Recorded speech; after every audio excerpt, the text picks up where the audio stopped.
What does it all mean? This is where the archaeology has been found. Oh, hi, how are you? Well, look at that. I need a planter. A shrine to a belly button. Is it rock salt? Look at that. No one gets into this, but no one. Nice. Whoa, don't take me too far. Now that's naked archaeology.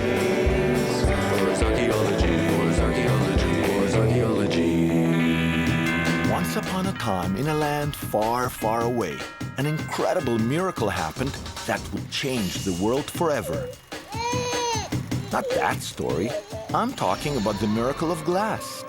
Today, glass is everywhere. But at one point in time, glass was actually invented.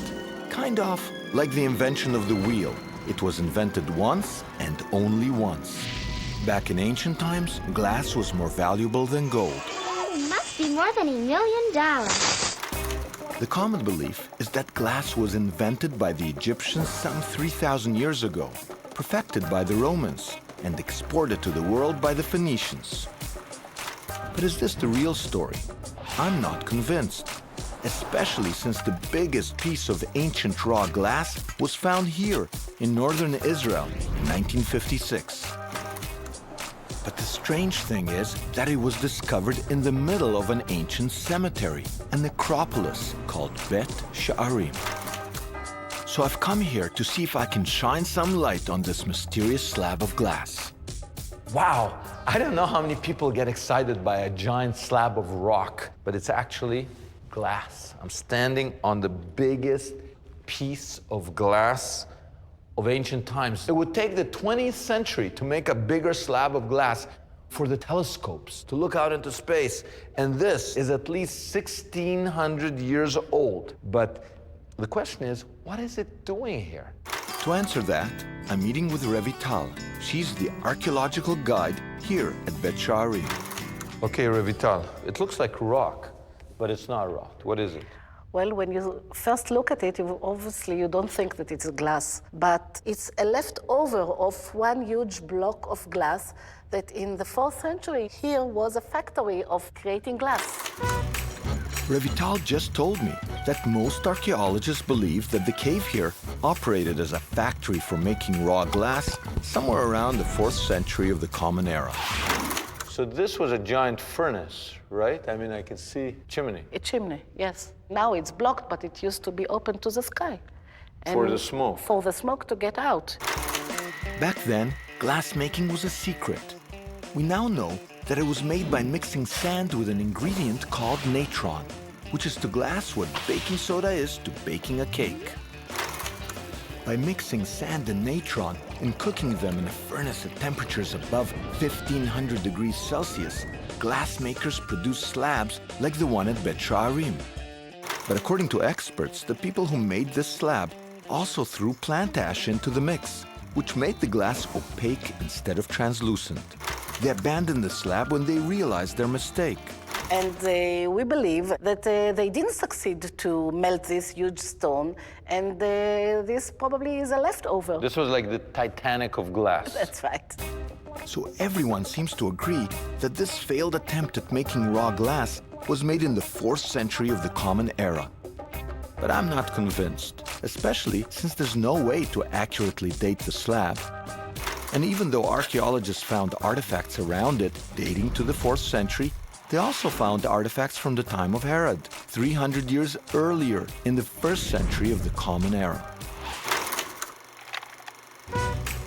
What doesn't make any sense is that these same experts think that the glass factory was built in what was already a cemetery, where the greatest rabbis of the 2nd century were buried. And the most famous rabbi buried here was Rabbi Judah Hanassi, who's best known for editing the Talmud, the book of rabbinic law. But really, who would build a glass factory in the middle of a sacred burial site? If I'm going to decode this mystery, I'm going to have to find out more about ancient glass. My chest is burning. My nipples are on fire. He's a tall, tall man. He's a tall, tall man. I'm on on a quest to find out what's with the biggest slab of glass ever found from ancient times. The theory is that in the 4th century, the glassmakers who made the slab messed up the recipe and then abandoned it after realizing their mistake. But I'm not convinced. Not only do the experts have no accurate way of dating the slab, but they discovered it in the middle of an ancient cemetery, which makes me think that there must be something else going on. To figure out if my instincts are right, I'm going to where there was a successful glass-making factory back in the first few centuries of the Common Era. It's located at Bet Eliezer on the coast of Israel. And when archaeologists dusted off the ruins, they found 17 furnaces for melting glass. This kind of furnace would have been used to create the slab at Bet Sha'arim. So I'm going to Bet Eliezer now to see what I can dig up. We're on a street in a place called Hadera. This street is called Glass Street. Now, Glass Street is a kind of nice suburban place. You see, they turned the orchard into nice yuppie houses. Except here. Here there's still horses. Like, they're obviously not allowed to build here. And the fact they're not allowed to build here, and the fact that this street is called Glass Street, that's my clue that this is Bet Eliezer, the place that they found the biggest glass production center in all of Israel, the place where they found the biggest concentration of furnaces in the world, the place that shipped and supplied glass to the whole Mediterranean, and the place that nobody can see now because it's underneath our feet. Even though this is now just an empty field, 2,000 years ago, Bet Eliezer was the Silicon Valley of glass production. One of the archaeologists who discovered the furnaces there is Yael Goren-Rosen. She says that the way that the furnaces were constructed and positioned can explain why Bet Eliezer was a successful factory and why Bet Sha'arim was a failure.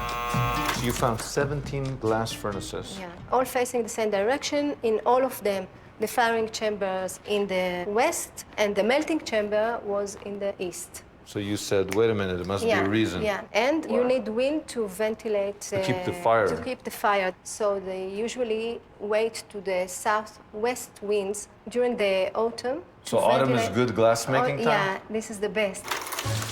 So it turns out that glassmaking was a seasonal industry, and that the strong autumn winds off the Mediterranean made Bet Eliezer the ideal place for a glass factory. But according to Goren-Rosen, the glassmakers at Bet Sha'arim failed because their furnace was inside a cave, where the winds wouldn't be powerful enough to get the fire hot enough to make raw glass. Now, from your point of view, Bet Eliezer solves the mystery of Bet Sha'arim. Yeah. But you don't find it odd that they would create a glass-making factory in the middle of a Jewish cemetery? No, not at all. I'm still not buying the official explanation for Bet Sha'arim. There must have been enough wind in the cave to make the slab that's here. And even though experts don't find it strange that there's a glass factory in the middle of a sacred cemetery, I think there must be a connection. Before I can say for sure, I need to keep following the glass trail. You see, making glass was only the first step. After the raw glass was broken into chunks, it would be shipped out to glassmakers all over the world who molded them into objects like bowls and cups. But then, glass technology advanced, and molded glass was replaced by blown glass. To find out how blown glass was made, I'm going to the only glass furnace in Israel today. Mayan and Boris are going to show me this 2,000-year-old technique. The naked archaeologist is going to make glass. To make blown glass, we have to melt recycled bits of raw glass known as cullets. The next step is to heat up a rod until the tip is white hot. My rod is hot. I then dip the rod into the melted cullet pieces. Next, I'll have to start blowing on the other end, forcing bubbles of air into the glass that will help me give it some shape. Try hard. Oh, stop. We have our first bubble right there. First bubble. Very good. Look at your bubble. Feels great. There, your I hair blew is it. there. I blew it. So what do I Let's do now? reheat it. The glory hole. Glory hole. Keep turning. Move the yolk in. When you come out, you're going to swing it a little bit to make it a little longer. We're using gravity again. Look at that. You live a whole life, you don't realize that you've got this talent? It's a dance. It's like Elvis Presley. My chest is burning. My nipples are on fire. This is naked archaeology. We don't just find glass, we make glass. I've just learned a 2,000-year-old technique for blowing glass that most likely developed right here in Israel. You see, the oldest evidence of blown glass from anywhere in the ancient world was discovered in Jerusalem. So I'm here to find out if the oldest piece of blown glass can explain the biggest slab of raw glass ever found. He's a total man. He's a total man. I'm trying to unravel the mystery of a slab of raw glass found right in the middle of a sacred cemetery. Hey, the biggest slab of glass and the largest glass factory ever found from ancient times were found right here in Israel. And now I hear that the oldest piece of blown glass was also found here in Jerusalem.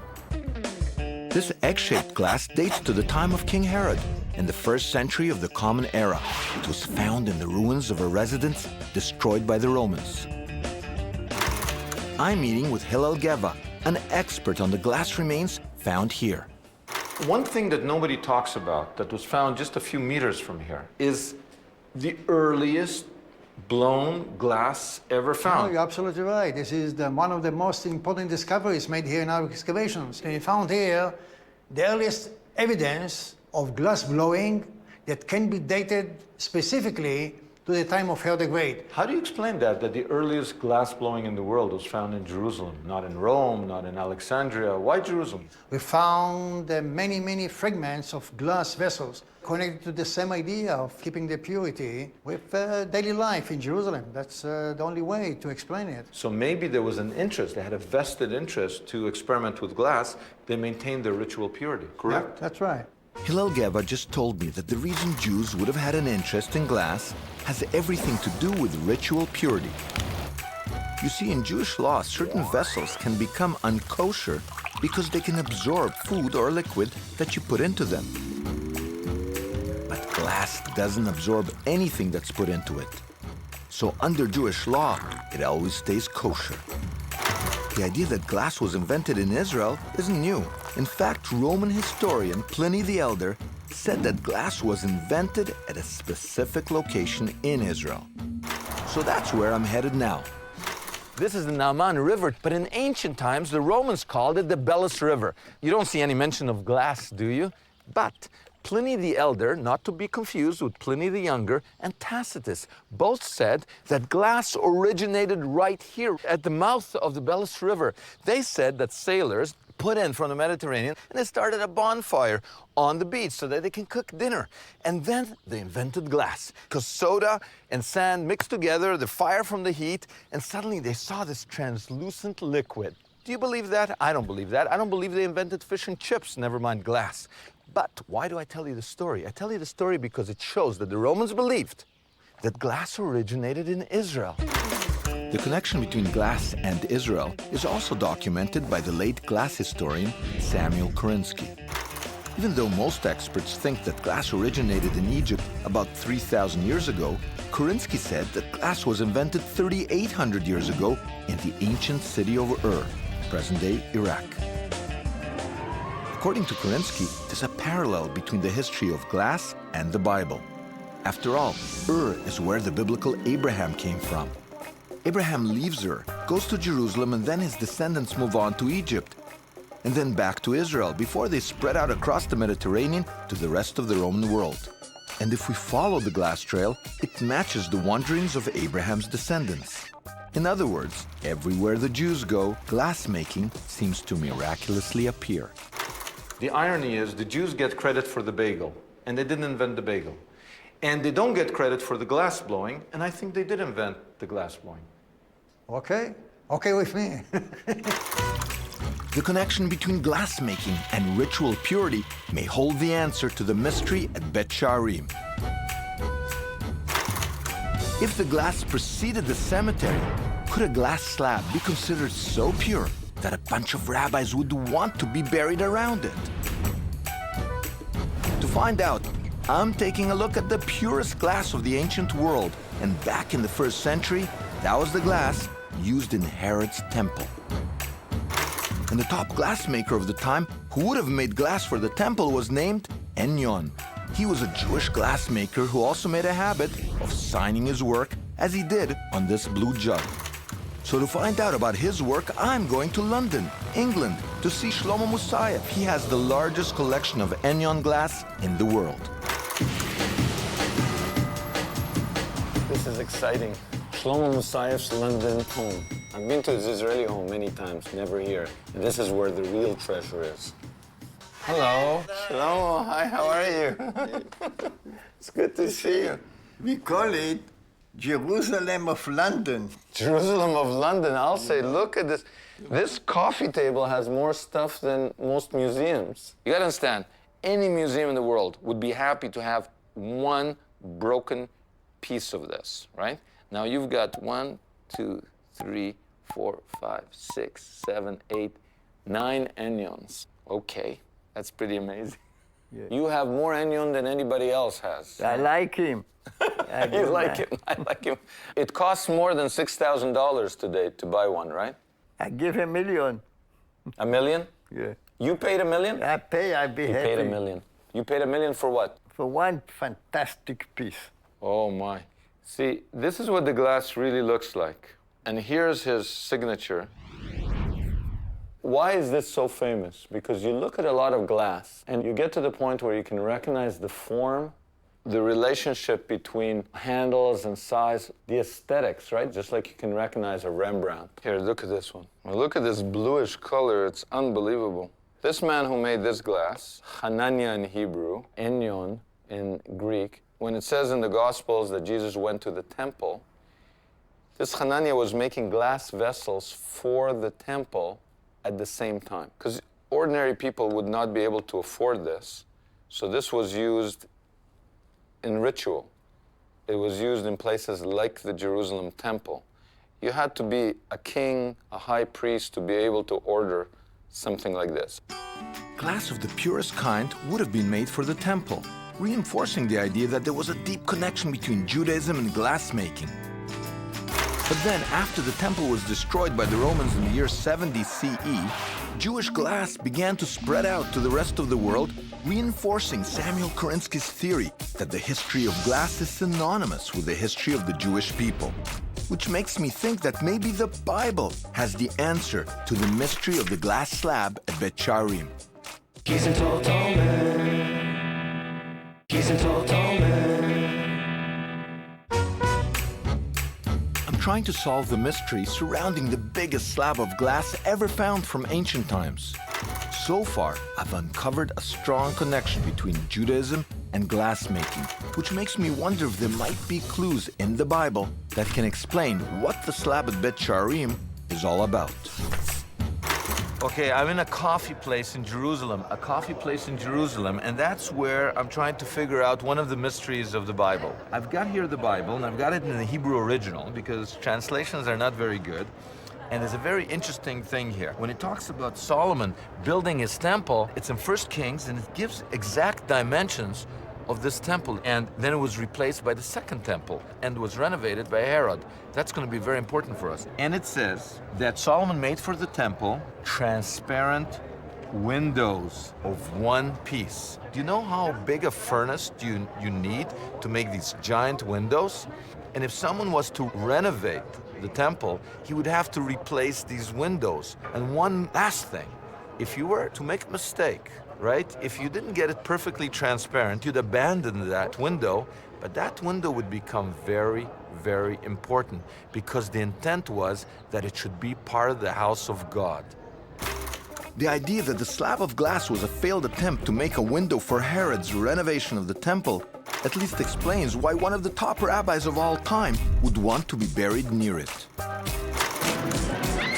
Especially since after the destruction of the Holy Temple, all Jews were forbidden by Rome from being buried in Jerusalem. But to see if my theory holds any water, I'm meeting with Joe Good and Nolan Armstrong under the Western Wall in Jerusalem, where they're researching what the temple looked like based on both archaeology and the Bible. So you've thought about these windows? Absolutely. We've drawn them. Okay, so here's the scoop. Nobody goes to Bet Sharim to actually look at glass. They go to look to the tombs. Yeah. But in that cave, it is the biggest slab of glass that has ever been found anywhere. It would take something, I think it was the Hubble telescope, before anybody would make a one piece of glass. That size. That size. This piece of glass is thousands of years ahead of its time. That would be the first indicator to me that it would be associated with the temple. Because I believe that the technology that they had to build the temple was so far beyond the rest of the world. So it's sitting there, abandoned. And suddenly, who wants to be buried there? Yehuda Hanasi. Right, the redactor of the He Mishnah. dies in Sipori. He arranges ahead of time to be buried in Bet Sharim. Why? Because anything associated with the temple is the next best thing to the temple. Well, yeah, it's association with the temple. It's holy. You just can't dispose of it. You can't treat it like garbage. That's right. They can't destroy them. They have to give them a ritual burial. And that would be my guess as to why this glass was preserved. My journey began with a quest to figure out what the biggest slab of glass ever found from ancient times is doing in the middle of a sacred burial site. The accepted theory that it's just a failed attempt at making raw glass has too many holes in it. After tracing glass through Jewish ritual life and history, after weighing all the facts, I'm convinced that the slab at Bet Sharim was intended for a higher purpose. And the reason for hundreds of years people came here, holy people from around the world, to be buried here was not just to be close to each other, to be close to a relic of the temple. This is the only explanation. Hiding in plain sight is the last remaining window of the holy temple in Jerusalem. He's a tall, tall man from a tall, tall land. He makes no apologies for his archaeology. He's a tall, tall man from a tall, tall land. No apologies for his archaeology.